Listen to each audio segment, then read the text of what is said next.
se trouve sur le versant sud du plateau de Coran, qui fait à peu près 50 hectares, et qu'on fouille depuis 2001. Et la fouille jusqu'à présent avait été consacrée au centre de l'oppidum, donc entre 2001 et 2015. Et un point resté à éclaircir, c'est la présence ou non de remparts qui défendaient l'accès à l'oppidum. Alors quand je dis l'oppidum, en fait, il y a plusieurs agglomérations successives,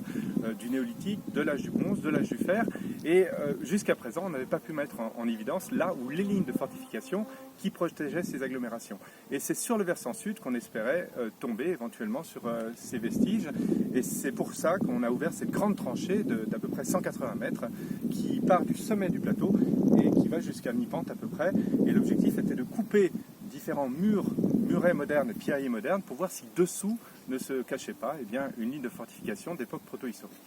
Alors il a fallu tout d'abord démonter ces structures, ces pierriers, ces murets modernes qui datent pour la plupart du XVIIe, XVIIIe siècle, au moment où le plateau a été transformé en un gigantesque vignoble qui a abeuvré pratiquement la France entière, puisque ce vin de Coran, il était vendu à Paris, il était vendu à peu près partout.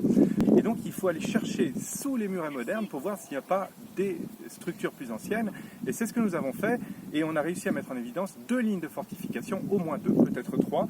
La plus ancienne date de l'âge du bronze final, du 10e, 9e siècle avant notre ère, et la plus récente de la période de l'oppidum gaulois, donc 2e, 1er siècle avant notre ère.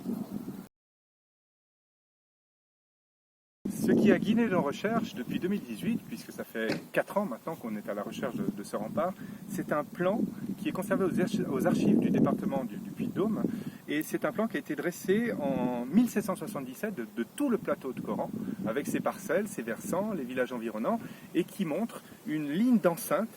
qui existait donc avant le XVIIIe siècle, une grande ligne d'enceinte qui fait le tour d'à peu près les 2 tiers du plateau,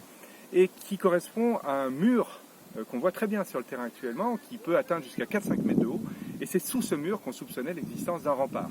Le problème, c'est que ce mur a dégradé les vestiges qui étaient dessous, et donc il a fallu le démonter à différents emplacements, et cette année, on a pu mettre en évidence donc le grand talus en terre, et puis les empreintes de poutres qui constituent le rempart gaulois du IIe siècle avant notre ère. Sous le 2e pierrier qu'on a ici derrière, on a des amas de pierres qui sont associés à beaucoup de céramiques de l'âge du bronze final, donc 9e, 10e siècle avant notre ère, et on identifie à la surface de ces amas de pierre des gros trous de poteaux, c'est-à-dire des empreintes de poteaux verticaux qui étaient plantés en terre, qui sont caractéristiques des remparts de la fin de l'âge du bronze. Donc, bien avant le rempart de la fin de l'époque gauloise, existait sur le plateau un rempart qui faisait le tour d'une partie du sommet du plateau et qui défendait le site sur son versant le plus accessible, sur le versant sud, qui donnait accès à la vallée d'Allier et qui permettait de rallier la Méditerranée.